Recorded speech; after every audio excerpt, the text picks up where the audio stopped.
So my name is Morten Astrup and I'm the CIO of Storm Real Estate. I'm glad to be here today.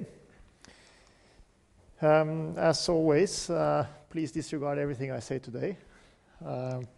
Well, the vision of the company, Storm Real Estate, is to build a leading real estate company through acquisition and management of commercial real estate in Russia, including investments in stocks and bonds. Today we have 22,000 square meters of prime office property in Russia, one building in Moscow and one in St. Petersburg. The building in Moscow, which is called the gas field building over here, is 14 stories and has Gazprom Centremont as its main tenant. Gazprom came in April 2009, and this is the pipe maintenance business of Gazprom with an annual budget of 125 billion rubles per year, and this is the head office of that branch. Then we have the Griffon House in St. Petersburg, which is 7,000 square meters and is housed by an affiliate of a Swiss pharmaceutical company called the PSI Group. PSI has just signed the prolongation of its lease, so it has 4 years remaining lease on in dollars with a uplift of 2.5% per year. In the gas field building, there are more shorter-term contracts. The Moscow property market is more dynamic than the St. Petersburg market, and it's also very possible that the market will increase significantly over the next few years, as Moscow has as much office property as Oslo, and 16 times the amount of people.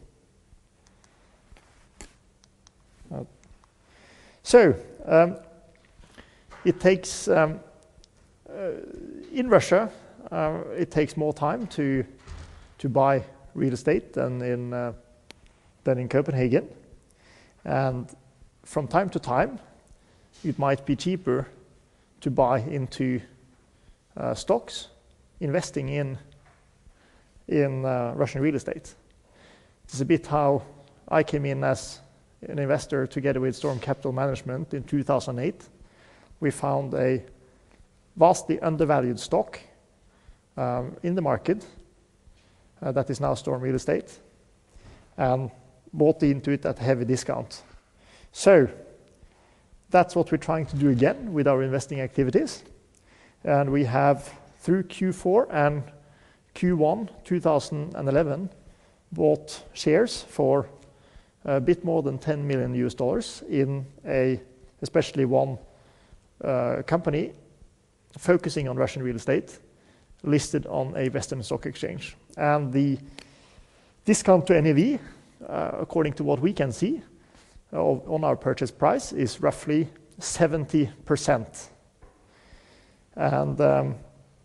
And this company, as us, also has in its articles of association and its prospectus from the listing that they're going to pay 90% of net profits over time in dividends. So at the same time as we believe in their assets, we also believe that we can get hold of the assets, which is very important in Russia. And the main owners are not Russian in this company, and it's run according to IFRS, and it's run also according to the rules of a Western stock exchange. When it comes to the balance sheet, sort of what is Storm Real Estate today? The last traded price before I came in here was 15 kroner and 70 øre. And we have in our financials, we have roughly 14 kroner and 50 øre in financial liquid assets, then including the Russian stocks that I talked about. and high-yield bonds outside Russia. This is that part of the balance sheet can quite easily be sold within a short period of time, and is in a way our war chest. But it also, but it's definitely at work. The high-yield bonds I will come back to. The equities we have talked about, they are up so far this year almost 30%, and there is still a lot of potential in those stocks as far as we can see. So with the current share price, according to the valuations at the end of December 2010, the buildings that we have, the net value of the buildings, are priced with a 84% discount to the last appraisal value. So, but looking at sort of what were these buildings worth at the top of the market, and is probably the most important as we see it, and that's why we have invested, and I personally have invested a lot of money in this company. And the appraisals at the top of the market was around $130 million US. So and the equity, we have $50 million in loans and credit lines on these buildings. That also, so that would that represents a clear potential to the value creation of the equity in this company. So looking at the bond characteristics, sort of what do we have in there in our war chest? Storm Capital Management, that takes care of the management of this company, has through many years invested in high-yield bonds in the Nordic market with focus on oil, energy, transportation, and real estate. And the bonds are sort of mainly they have a, in dollar terms, they have a yield to maturity of around 10%, and the average credit rating is about is B, and we have a big amount of fixed interest rates, especially on the of floating interest rates, especially on the longer term bonds, so that we are not exposed so much to the actual yield curve. Looking at the financials of the company, it's important when you read the financials in this company to look at two things. Obviously, the top line is important, but a lot of the activity is below the operating result. And because of IFRS rules, and because this company has its operational functional currency in US dollars, but and everything, all the contracts are tied into US dollars. But in Russia, the buildings are valued officially in rubles, and the books actually have to be done in rubles. So when I look at sort of this company, well, what did we make last year? What did actually this company make last year? There's one figure which is very important, and that is down here, comprehensive income. Comprehensive income is the value of the company at the end of 2010 minus the value of the company the year at the end of 2009. So it's very easy. And that comprehensive income was achieved without having the company's financials, the financial war chest employed in the high yield market. It was employed in the high yield market to a certain extent through roughly 1/4 of the year, but there is definitely significant potential in the comprehensive income if the property market in Moscow and St. Petersburg continue to rebound at the same time as the high yield market remains solid. So looking at the balance sheet, I've been through the balance sheet. I think it's more relevant to look at the balance sheet that I showed you on page number 6 here, where we see that the total balance of the company is roughly $140. This is today, and that is obviously this figure is more for illustration, but this is the closest we can get as of today end quarter, and that's why we also sent this presentation out to the stock market just before close today, because it shows that the liquid assets per share has gone up significantly since last reporting date, when it was around 11 kroner per share. And with the existing credit lines, it should also be possible to increase the liquid assets above today's share price, as the building we have in Moscow is under leveraged. Looking at the share price performance since the end of 2008, it is up roughly 100%, but it was bombed completely at that time. And well, the net asset value 31st of December was 22 kroner per share. Looking at the dividend policy, we have, as I represent the largest shareholder group in the company, even though it is a very open shareholder structure with 600 shareholders, mostly Norwegian. We have announced that we propose a dividend of 1.50 kroner, which is 90% of last year's results, in May.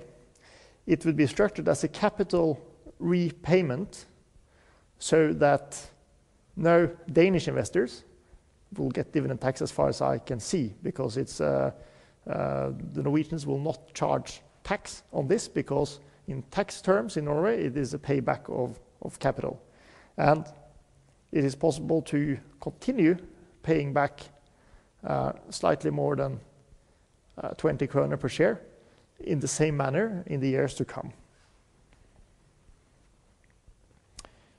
So it has been important, as the company has real estate in Russia, and that's new to many Norwegian investors. It has been important for us to show that the cash flow is actually there and that it's possible to transport it out to the shareholders. And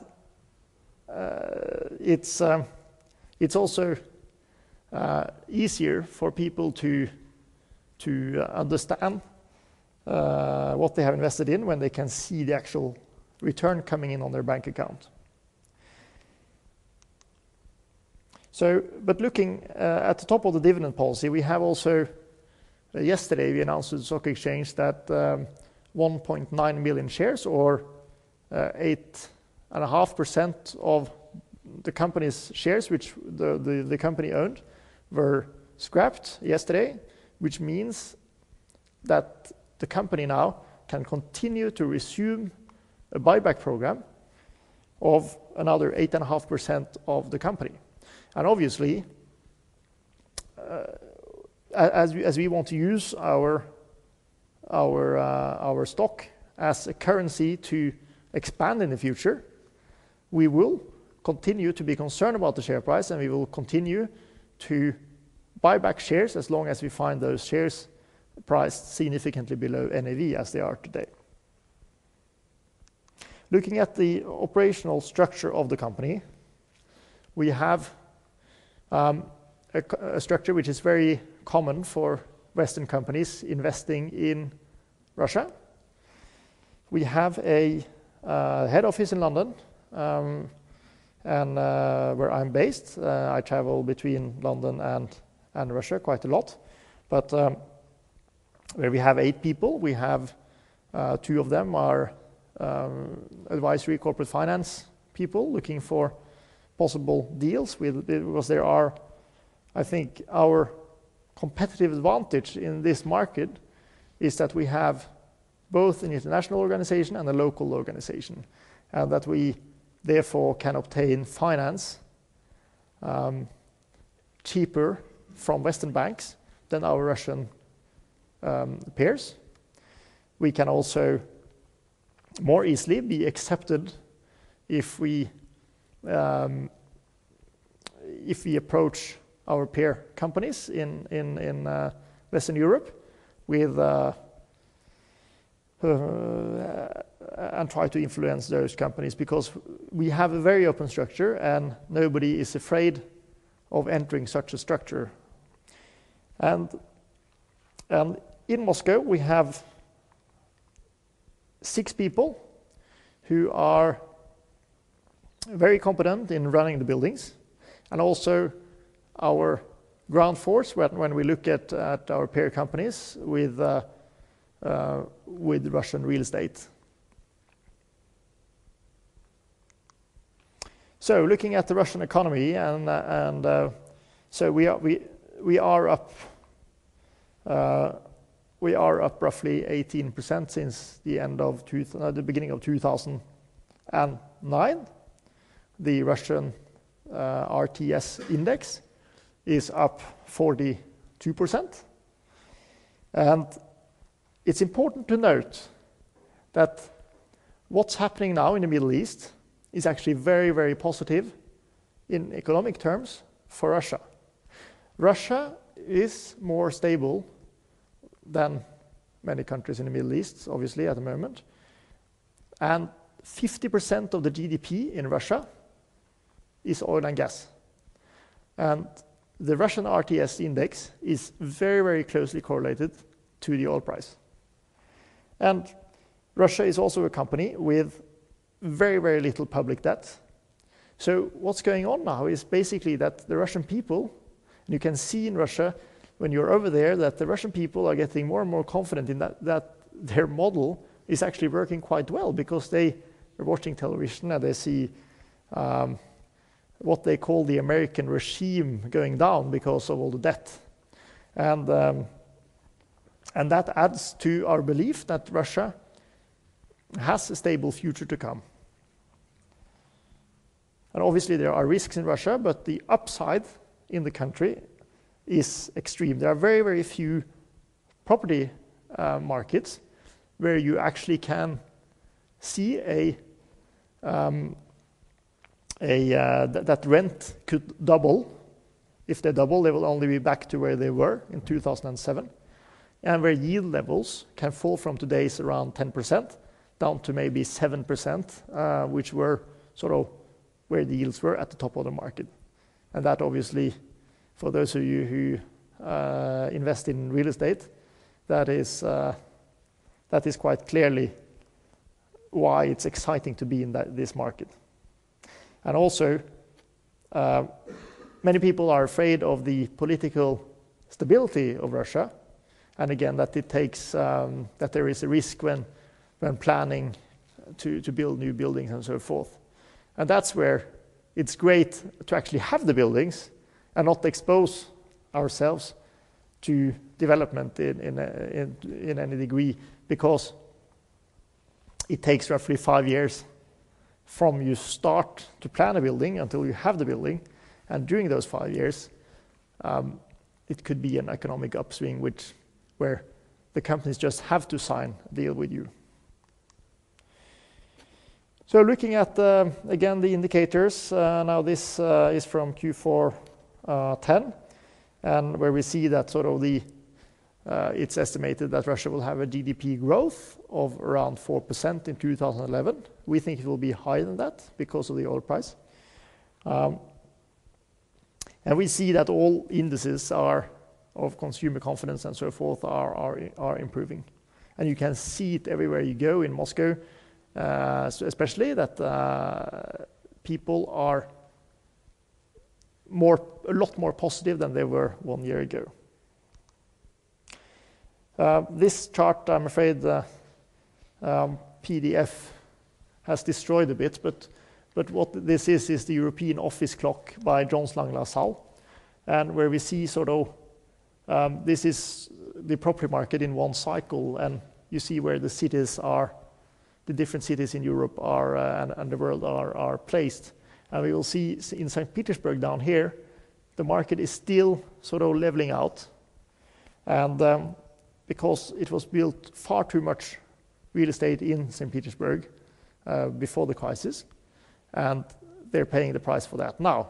And that was why we secured a contract so that we have 4 years weighted rental time, lease time left in our St. Petersburg building with a company that has been in the building for already 5-6 years, and that are very happy being there, and a solid financial sound company. When it comes to Moscow, up here, we have clearly seen that the market has been turning, and this is where it's starting to be exciting. And in Moscow, we have an agreement with Gazprom that has 65% of our Moscow building. That they, in a way, they are spot exposed. So they have it's a fairly short-term contract, but it's in a way it's as long as they stay in the building, we have a 10% uplift of the rents in January each year. And again, that is in dollar terms, so it has nothing to do with the Russian inflation per se, but more the dollar inflation. And we also have our loans in dollars, so that is the economics looks very attractive going forward.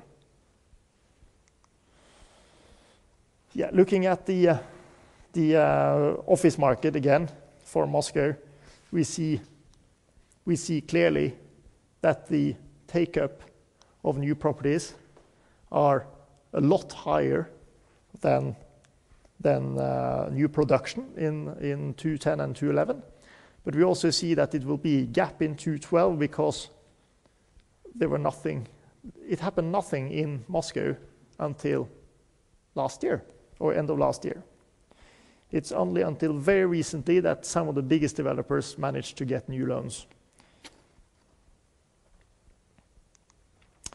In St. Petersburg, we see the same trend as in Moscow, but the main problem is this period here in 2009, where a lot of projects were delivered, but the net take-up was hardly nothing. And then it's very important to have a building with a happy tenant. Actually, our tenant lives in the building, which is also quite good. The kids are in school around the corner. So, in short, why should you invest in Storm Real Estate? Well, the track record is solid. We took over the management of this company during the crisis in 2008 and bought the St. Petersburg building in April 2009 at the bottom of the market. We tidied up the company. We listed it on the Oslo Stock Exchange. And we also refinanced the St. Petersburg building now in January and have per se then got back almost everything we put into that building. Active ownership. I'm personally the largest shareholder in the company, and I intend to stay the largest shareholder and build this company forward together with the team in Storm Capital Management, who are also all of them shareholders in the company. And the downside, we have a conservative risk profile on the cash management, even though maybe can say that a lot of people will say that 10% average yield implies quite a lot of risk. A lot of it is in the oil and energy sector, which is extremely sound at the moment with oil prices above $100. So that is the floor of the valuation. At the top of that, we have the upside, fantastic upside of the Russian real estate market, both through the shares and through the buildings.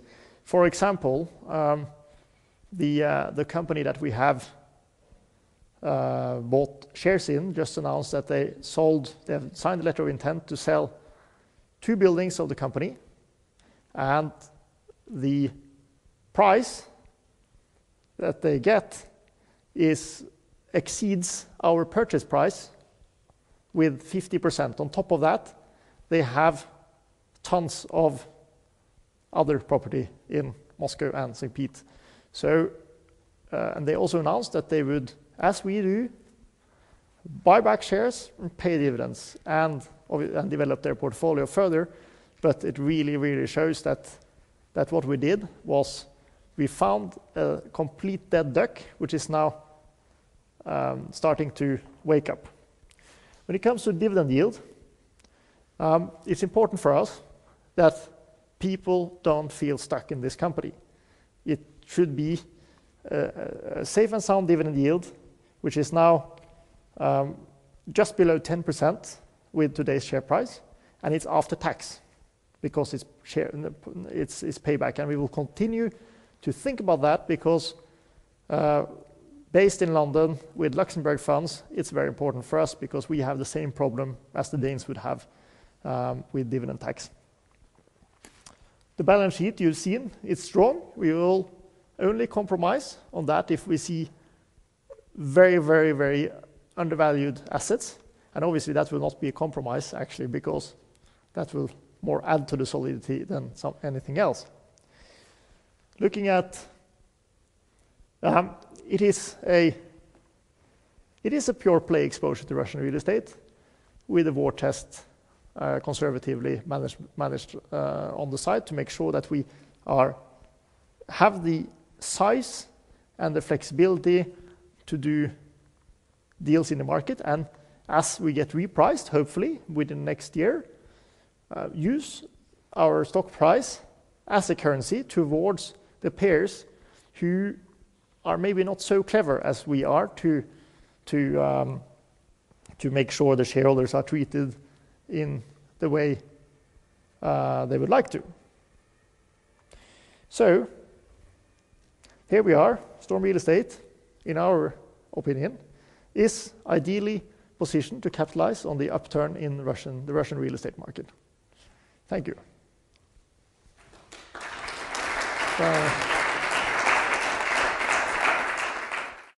Did you ever experience any significant problems while doing business in Russia, in compared to the legislation and whatsoever? It's very important in Russia, as in Denmark, to make sure that you always have all papers in order in the company, and we have strong focus on that.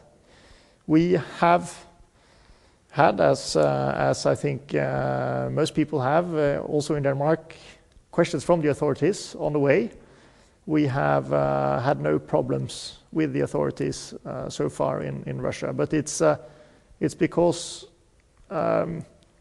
we have strong focus on it, and also because we are not exposed to direct development risk, which is where sort of many of the problems are.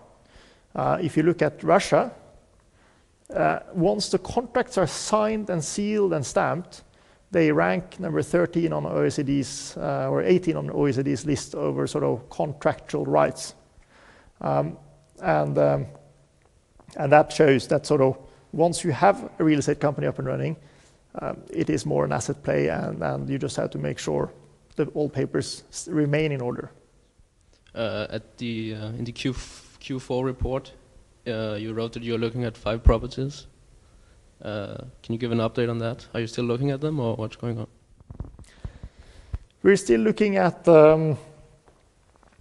properties in the pipeline, but what we have seen is that so far the stocks in the peer company that we have bought shares in are so much cheaper than any property we can buy out there. So we focused on buying shares that are priced lower than ourselves and buying back our own buildings, which we also feel are cheap through purchase of own stocks.